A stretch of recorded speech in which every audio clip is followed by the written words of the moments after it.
This is the 5 a.m. Miracle, episode number 494. Master the art of taking time off.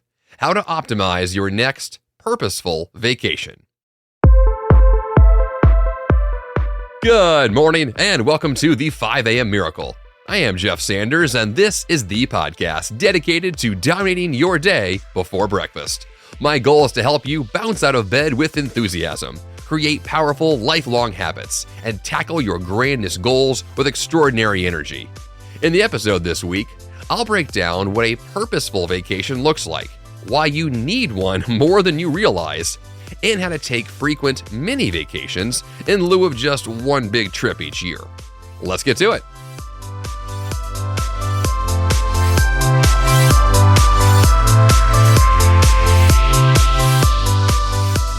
Will you answer email on your next holiday? Will you plan to work ahead of time before you leave? Will you delegate work to others to minimize the impact when you get back? Ultimately, will you mentally check out during the trip, or will it be as if you never left the office? Most importantly, right now, do you even have a break from work planned on your calendar? If you're an overworked high achiever, the answer may be no, and that's a big problem. At this moment, I am recording this episode 1 month before it's going to be published. On Monday, June 12th, 2023, when the episode is released, my wife Tess and I will be on a trip to Europe, going to London, Paris, and Munich. This trip has been planned for nearly a year. All of my work was scheduled months in advance to ensure this vacation would be a success. However, working ahead is just one strategy, and you may need a lot more than that to ensure your next holiday brings you the joy, excitement, peace, and fulfillment that you are seeking. So in the episode this week, I'm going to share some of my best tips to prepare for, enjoy, and then recover from a stellar break from work. So let's discuss mastering the art of taking time off and truly optimizing your next vacation and doing so in a way that is purposeful and hopefully fulfilling. That's the goal of a great vacation, is you have a great time. Now, if you are the overworked high achiever that I just mentioned, you may be actually arguing with me. You may say, well, Jeff, I don't actually need a vacation. I really enjoy the work that I do. I love my job. Why would I want to go somewhere else? Or the opposite, Jeff, I'm just too busy. Go away. I don't want a vacation right now. I can't afford one. Not happening. If either of those explains your life right now or gives some insight into how you feel, you need this more than you realize. And I'm talking directly to you. However, you may not be either of those and may just think, well, I love a good vacation and I want to get more out of my next one. Awesome. Then stick around as well. Anyone who loves vacations is going to be able to utilize something here to get more out of your next holiday, your next break. So let's go back to this concept of why you need one more than you think. I know for me personally, I've been in the boat for a long time where I get into a really good rhythm with my work, a really good rhythm with my life. And I take my daughters to daycare and I go to the gym and I do my podcasting work and I'm living my life here in Nashville and things are good. And oftentimes I actually forget about the fact that, you know what, I haven't really had a break in a while. I've been doing this churn, this grind, this daily thing. Whether it's a good season or a bad season, it doesn't really matter. If I'm in that churn for a while, I may actually forget about the fact that what would actually benefit me the most is to break out of that monotony, to not do that thing anymore. We are creatures of habit. We tend to do the same things over and over again, and that tends to feel comfortable and normal. I know people who, when you ask them, do you want to go on a vacation? Do you want to travel? Do you want to break out of that shell? Their answer is actually no, because they are so baked into this rhythm of their life that change is hard. Even if that change is in a positive direction, they would rather just keep doing the same thing over and over again. Now, the opposite is also true. There are plenty of people who just do not like their job. They do not like their daily life, and they're living for the weekend. They're dying for a vacation, and they know very clearly that they need and want to get away. So if you're in that camp of you need a vacation, awesome. But if you're not, if you're the kind of person who's been in a rhythm for a while, and maybe you need to break away. This is going to be for you. And here's the first big reason why. Stress builds in the background in secret. You don't realize how great a massage feels until you get one unexpectedly. And then it reveals knots and soreness and tightness and discomfort that you've been carrying with you for a long time.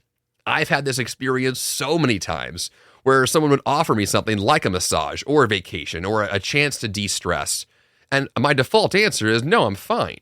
The thing is, I'm not. I'm not fine. I am normal, but my normal is stressed a little bit, tight a little bit. My normal carries with it this secret background stress and tension. You have that right now, and I know you do.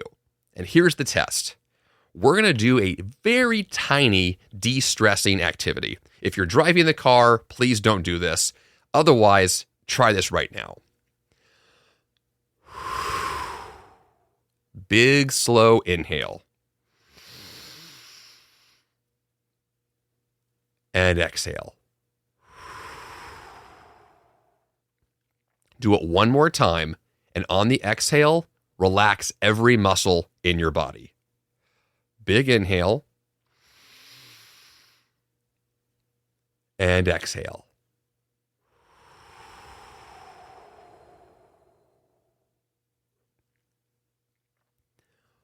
What just happened just now was you released some stress. You let go of some soreness, some tightness, some discomfort. You allowed yourself, for just a moment, to breathe on purpose.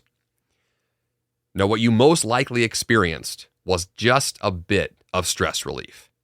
And you can do this again. You can de-stress yourself whenever you want. Once again, if you're driving, please don't do this. It is dangerous. But other than that, it's extremely powerful to be able to do this, to recognize I am carrying stress with me. I do have that tension that's building in the background. I could benefit from an opportunity to let go, to get a massage, to go on a trip, to just breathe on purpose, meditate, do some yoga, sit in a sauna. Right? There's a reason why, and I've said this in the podcast before, there's a very strong reason why I end every workout at my gym by going to the sauna. I don't do so because the sauna is good for me. I do so because it feels good. And also it's good for me, right? It's about the fact that it is a direct stress reliever. That whatever's happened in my day, I go to the gym, I lift the weights, which adds a lot of stress, right? Lifting weights is stress inducing. And then the sauna is a de-stressor. Right? We secretly are building stress. Sometimes we do it on purpose, right? Lifting weights is obvious and we're trying to. But other times, we just carry with us this sense of tension throughout the day. And we're looking for opportunities to let go of that. And if you're not looking for them, that stress is going to build over time. And then it's going to eventually show up in ways you don't want. So vacations, holidays, sauna experiences, these things can all help to bring you back to your reset, back to your, okay, here we are at my best self again. And I can go now approach the next day, the next week, the next season of my life and work. Reason number 2, why an amazing vacation may be more important for you than you realize, is that there's a pretty good chance here that your best memories are frequently from trips you've been on. Now, I'm taking a guess on this one, but I know from my own life that when I look back at the last 10 years, it's defined by milestones, right? The milestones are the things we think about. One of those things in my life would be the births of my children. So I have child number 1, child number 2, awesome, the last 10 years. My podcast launched 10 years ago, awesome. But aside from those few kind of bigger milestones, I think about vacations. I think about trips that I've been on, places that I've been, these bigger experiences. Because that's what a vacation is. It's an experience. It's the chance to do something different. That's what our memories are. Yes, you have the recurring memories of, every day after work, my wife comes home and I kiss her on the cheek and isn't that wonderful? Those are great memories too. But that may not be the thing that's a milestone, may not be a defining moment in the last few years or decades of your life. Vacations can be epic milestones for you. And I mentioned before, my wife and I are going to Europe in a few weeks. Or, well, actually, while you're hearing this, we're there right now. And that's an epic milestone, one we're going to look back on years from now and say, remember that time we were here and we did this thing and it was awesome. We have these photos that we took. Our best memories are tied to these types of experiences. If you're not prioritizing these things, which overworked high achievers do not, then this is for you. Because work matters, yes, I'm never going to say it doesn't, but play matters just as much, if not more. And there's a very big argument to be made that the play from travel, the play that you get by being out and about a new place, will give you more creativity, more energy, and more pizzazz when you're back in the office. Vacations matter. If you're an American, like I am, vacations are deprioritized in our culture, and it's a bad, bad thing. If you live somewhere else in the world, vacations are much more obvious, much more common. I'm jealous of you, first of all. That's amazing.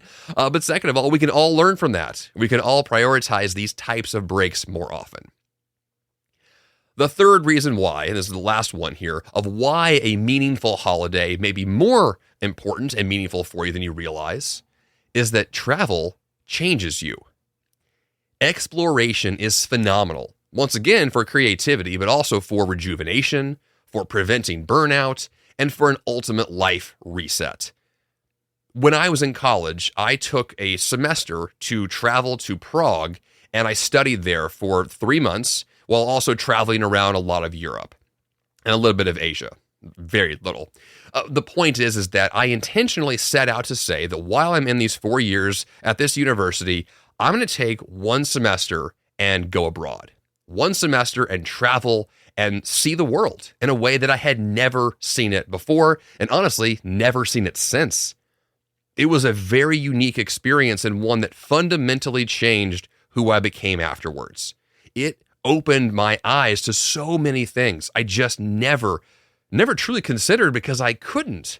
If you're not exposed to things, you don't know what you don't know. Exploration gives you the opportunity to just break free of that normal that you have. And it doesn't mean you have a bad normal, but it means there's possibly a better normal out there, one that is just leaps and bounds beyond what you can currently even imagine for your regular life, let alone those one-off experiences. Travel can and will change you for the better. So I highly encourage exploration. I highly encourage you to get out and see the world and see how the world then changes you. Having said all that, let's now shift to these 3 core phases that I have outlined to help you master the art of taking time off. Phase 1 is going to be preparation for your next vacation. Phase 2 is the enjoyment of that next vacation. And then finally, phase 3 is the recovery from that trip. So let's start with phase 1 on preparation. The first component of this is to create systems in your life and business that allow for a vacation to happen at all. If you currently can't take a day off without your life or business falling apart, that is an epically big sign you need to make a lot of changes, right? If the systems that you have built are one that require your presence 24/7, that's a problem. Now, you may say, well, Jeff, I've got young kids at home, which I do as well. Or Jeff, I run a business of my own, which I do as well. We all have things that we're in charge of, we're responsible for, obligations and duties we have to fulfill. And I'm all well good with all of that. But there's still a possible way. There's a route here you can take that allows you to get out of that for a short time, or maybe in a long time, and not have your entire life and business just crumble like a house of cards. If what you're operating day to day is that dangerously fragile, that's an issue. Right? We want to build more structures that are more robust that allow us to step away and not have the world set on fire, right? We have systems in place that allow flexibility. We can plan time off between large projects to be able to say there is an intentional time here for margin, for breathing, for de-stressing. There's an intentionality here to say, I'm living a life first, and then I have a business second. I'm living a life first, and then I have my obligations after that, which is the inverse of how we usually live. Most of us live with this idea of, okay, I have to do this, and now I've got over here, and all these other projects, I got this whole thing to do. It's just, right? We know that feeling of just the have-tos all the time. And the have-tos are exhausting. That's why we just did that very tiny breathing exercise earlier. Because the have-tos are going to crush you. They're going to just tear you apart. And what we need is something to say, no. Let's just go and be present for a few minutes, for a few days, for a few weeks, a few months, who knows? But we have these systems built in to say, I can step away, I can take a breath, and it's going to be just fine when I get back. So once again, you want to build systems in your life and business that allow for this vacation to take place and not crush you upon the return.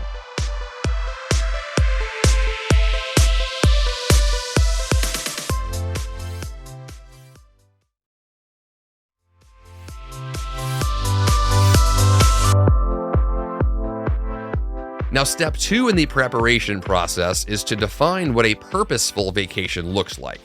It's going to be purposeful upon that first thing we just mentioned of having a life and business that's systematically built for the vacation to take place. But then more importantly, for the actual trip you're going to take, you want to plan all this in advance. The vacation should achieve a specific goal. If it's purposeful, there's a reason why you're doing it, which could be exploration, relaxation, a bucket list item, whatever the thing is, there's a reason why you're going to the place you're going. It could just be curiosity. I just want to see this new place on Earth. Or maybe it's a work trip and you're going to tack on a vacation with it. Also a cool idea, and that works out extremely well, once again, for exploration, relaxation, whatever it is you want it to be, but you define that goal up front.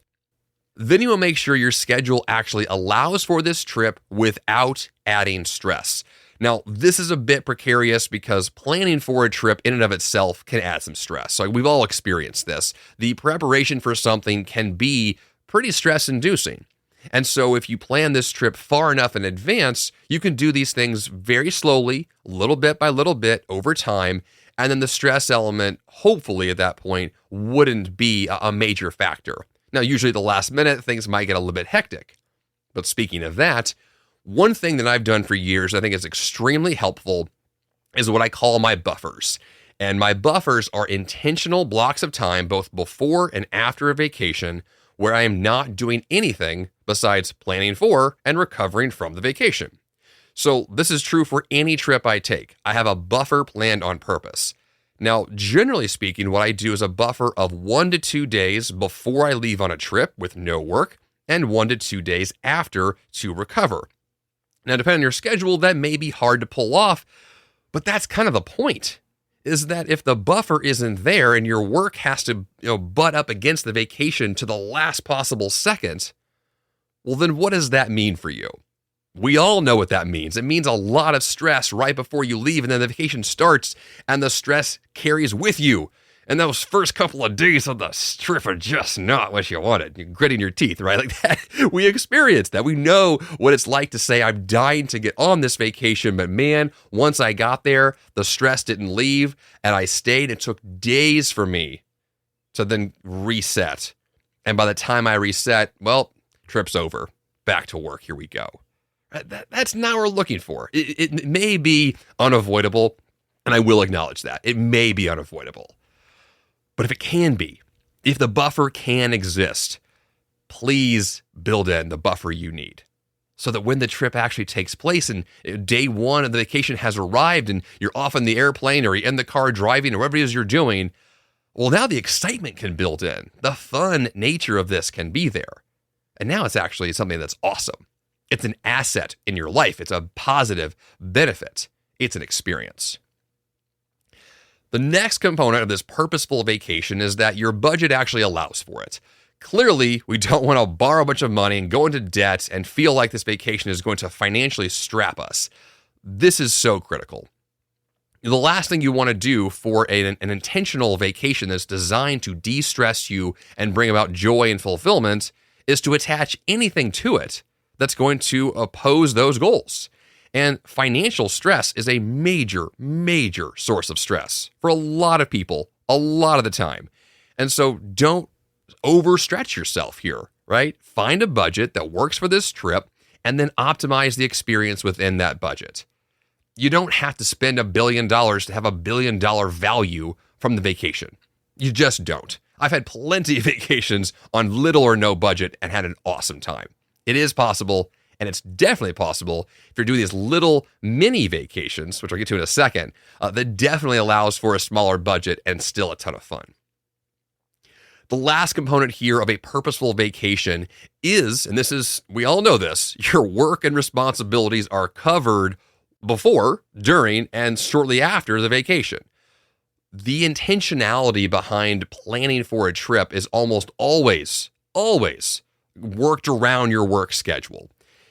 I remember I had a trip years ago where I went to Yellowstone with my father and my brother, and I didn't have enough vacation days at the time. Like, I was an employee and I had maxed out vacation days, and my boss did not want me to go on this trip.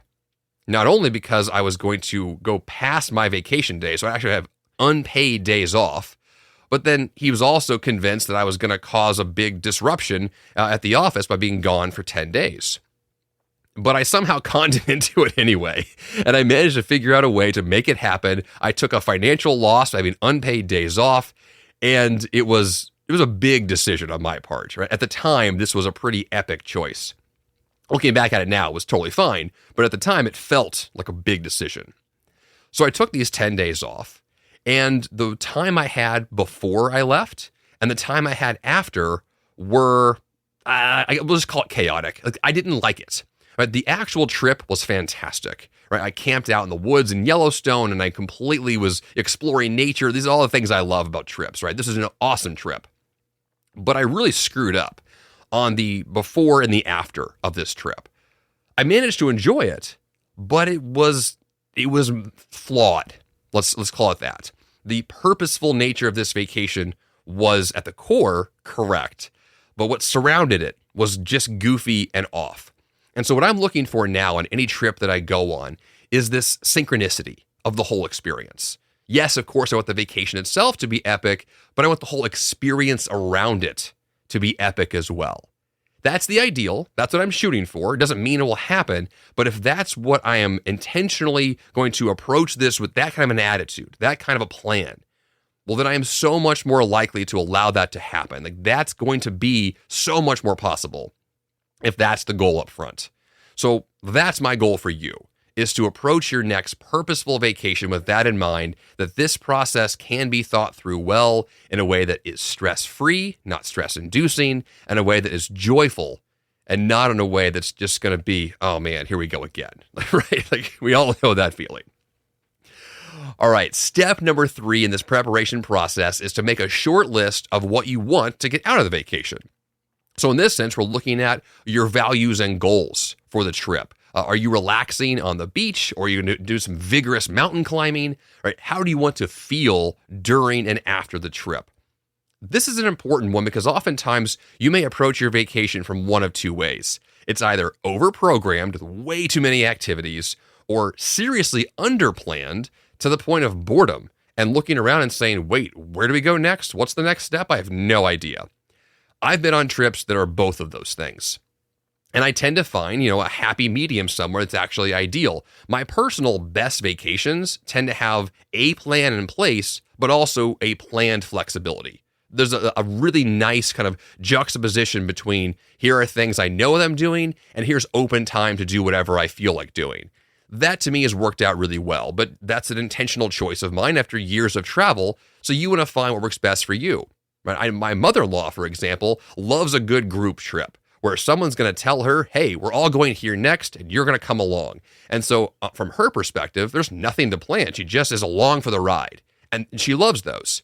Great. If that's your thing, you can go on a cruise, you can go on a group trip. There's lots of things that they allow you to kind of experience something in a predefined manner. But the goal here is to be intentional. Know what it is you want and get that experience because you chose it on purpose. Now, step 4 in the preparation process is the joy of batching. I absolutely love batching. I've discussed this in the podcast many times in the past, but this is going to be epic for you in terms of planning for your vacation to make sure it's going to go off without a hitch. Episode 477 that I did recently in the show, it goes into depth with batching. That's one to definitely check out. as an example of batching that I do prior to a trip, before the trip that I'm on right now, I batch recorded my podcast and I planned way in advance, weeks in advance, to make sure that my work was addressed. Batching is more efficient, you get more done, you increase the quality of your work, you get into the zone faster, you free up more time. I mean, there are so many things to be said about batching, and specifically as batching applies to preparation for leaving town, as preparation for going on a big trip. It will allow you to get more stuff done in a faster way, and then, this is the kicker, when you come back from your vacation, you continue batching to prepare for your next vacation, because these things are cyclical. You'll do this again and again, and this is going to save you the most amount of time and get the most amount of value. And step 5 in the preparation process is to take frequent mini vacations in lieu of just one big trip each year. I really like the idea of mini trips, in large part because miniature trips give you something to look forward to on a frequent basis. One of the things that is most exciting about a vacation is not the trip. It is the anticipation of the trip. There are a lot of studies that show that anticipation is actually more exciting and enjoyable than the trip itself, because the trip itself can be stressful or confusing or complicated. I'm traveling internationally right now, I guess, in that case, and international trips are also a bit stress-inducing because I don't speak the language and it's a bit difficult to get around.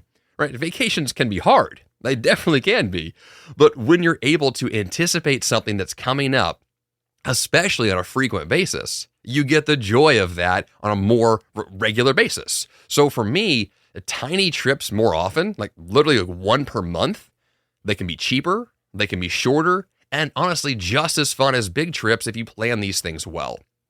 And so you may need frequent tiny trips in addition to your bigger ones to reduce stress, to prevent burnout, to have something to look forward to, and to honestly explore places nearby where you live in more depth. One thing I loved about moving to Nashville about 14 years ago were all the mini trips that Tessa and I have done around Tennessee. Right? It's an amazing thing to be able to take these smaller trips more often. So don't think you need an epic vacation to make this whole thing work. Tiny trips can definitely be just as amazing.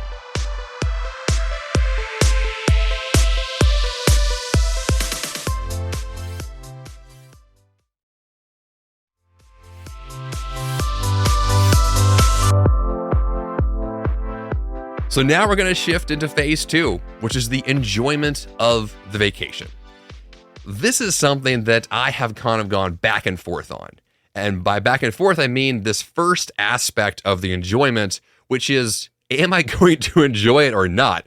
Also known as, am I going to work or not? Now, in the last trip that I took, I decided that I was going to do quite a bit of work on my business. And by quite a bit, I mean more than I have done in the past, which was still not a ton, but I set limits for myself to ensure that the amount of work that I would do would still allow me to have plenty of vacation time while still addressing the work that I was responsible for while I was traveling. So I had personal limits of 30 minutes maximum per day for email. I made a rule for myself of no video chats, no more than 1 or 2 short phone calls per day. Everything that could be delegated up front was. If anything could be postponed until after the trip, it definitely was. And did lots of communication before I left to make sure everyone who needed to know I was gone knew that I was gone. In other words, I took this trip seriously and on purpose had certain rules and guidelines that dictated how that trip would play out. Now, I have other trips I've gone on where there is no work at all, and everything is intentionally walled off, and I'll just deal with it when I get back. It really is a question of how you prefer to travel and what you are obligated to take care of while you're traveling. But once again, the goal here is intentionality. Set some rules, have some guidelines, and stick to those, and that will make the trip a lot smoother. Now, the second section of the enjoyment phase here of your vacation is the hybrid trip model I just discussed, which is to have some structure in your vacation and some free time. Once again, I think this is a really important concept because a hybrid trip gives you the flexibility you need to be spontaneous, but also the guidelines to keep you kind of in check of doing things you've predetermined to be a fun activity. So this to me is kind of the happy medium of an ideal trip. It also plays in really well with your work boundaries to, once again, you have some structure and guidelines, but also flexibility to do what you need to do. I have found this kind of an approach to most things to be most effective, going way beyond vacations, just work philosophies, daily rhythm philosophies. I like this hybrid approach because for me, the extremes don't work. Overly structured is just too robotic, and complete freedom has no rules at all and gets pretty messy. And so we're looking for something in the middle that allows for that sense of clarity and structure, but once again, a lot of freedom to have the choice in the moment. The third area of enjoyment is to challenge yourself with something new. One thing that I cannot stress enough is how awesome it is to break out of your shell. I know a lot of people, and I'm going to throw my wife under the bus here. Tessa loves tradition. She loves to do the same thing over and over. And if we do anything that she likes, her immediate response is, let's go do that again. Now, that in of itself is a good thing. But Tessa frequently likes to do the exact same thing over and over. So it's challenging for her to do something new. And I like to challenge her to break out of that shell more often. I'm the kind of person who's much more willing to do a new thing, and she is not. And so the two of us kind of find, once again, a hybrid approach to doing that when we're on vacations together. And so we're looking for things that are familiar and then things that are a little bit new. But the more that we're able to do the new things, the bigger that kind of umbrella becomes of things that we've now experienced. So if you're taking a vacation soon and you have the chance to do something new that'll break you out of your shell and experience something awesome, take that chance. Just lean in and let the newness be part of the whole thing. Finally, on the enjoyment aspect, number 4 is don't just do nothing. You could probably assume that that's my approach based upon the way I've discussed this so far, as I love to do things and plan a lot of things. But even if your plan is to relax, lay on the beach, recover, take a lot of naps, that could be great for a lot of reasons. Like, that's the de-stressing part of all of this. But I would argue doing nothing or planning to do quote unquote nothing is going to backfire. And that if you plan at least something every day, you're going to give yourself the structure you need. Let me give a good example of this. My wife and I went to a wedding in Jamaica. This is many years ago now, for our close friend who got married in Jamaica. And when we were there, we're at a resort. And the resort was mostly filled with young married couples, some older couples as well.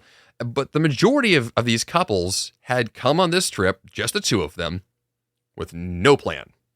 It was very obvious they had no plan because they didn't do anything. I know because I was there watching them, quote unquote, enjoying their time together, right? They weren't enjoying it. They were bored. They were so bored.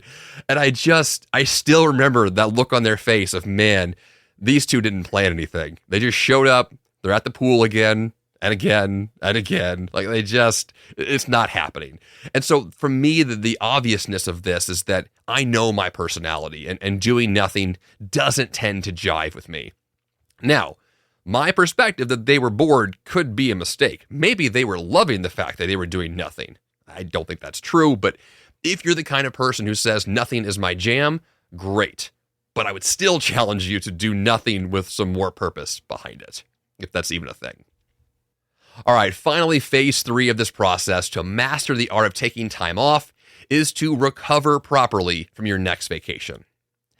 Number 1 strategy here is that buffer concept. Plan to not work for at least 1 to 2 days after you get back home. I have always found that at least the very day I get back is stress-inducing. And the day after I get back, I'm simply trying to return to normal. So what I have tended to do is plan a buffer period for the day after the trip, the day after I've returned, to take naps, to do household chores, buy groceries, basically anything else that's going to get me back into my rhythm, but without having any work responsibilities. This is really important. The more that you're able to give yourself that chance to say, I can come back from the vacation in a hopefully stress-free manner. I have at least 1 day off to take care of my regular, normal life stuff. And then the day after that, I can return back to my rhythm. But you're going to need a bit of a buffer period here to come back, and to come back well, and to plan for these things in advance.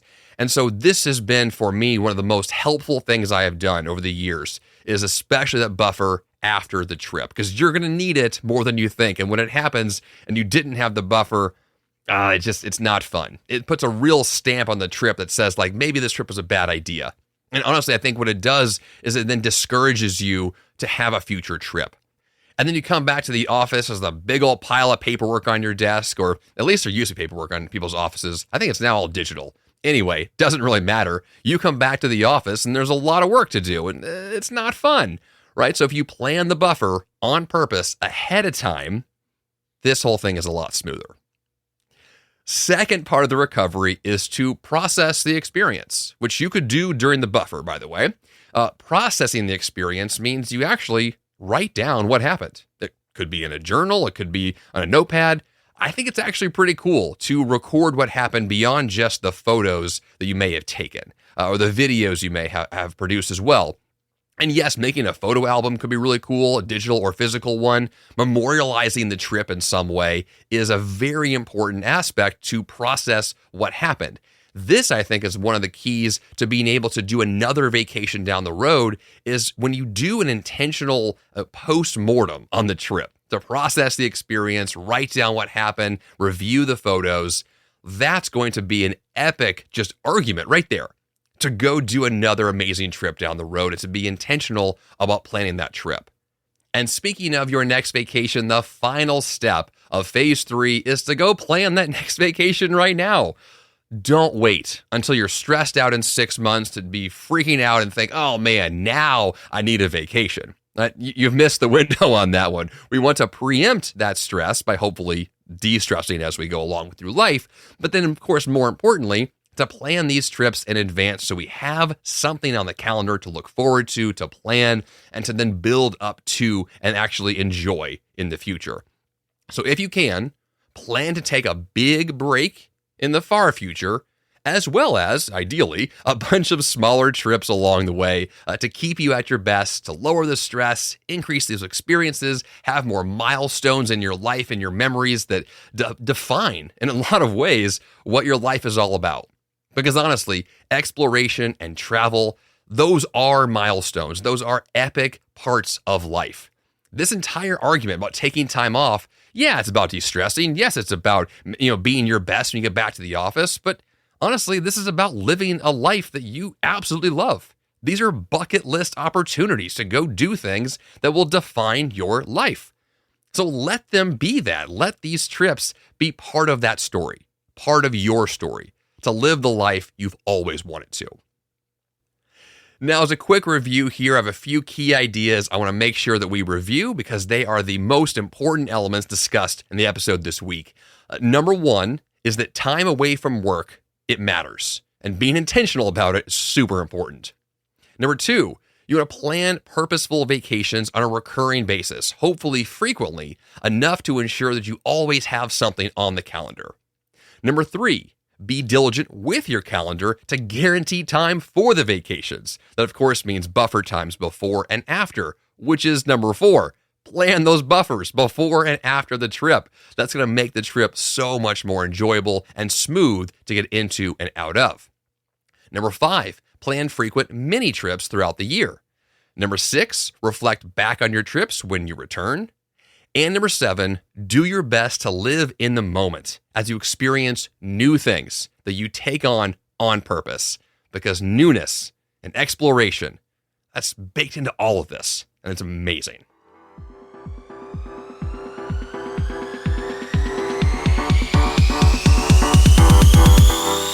And for the action step this week, go plan your next awesome vacation. Book the trip now and block everything on your calendar to guarantee this thing happens. Being ruthless with your calendar, well, it goes both ways, both for the work that you're actually doing and the time away from work.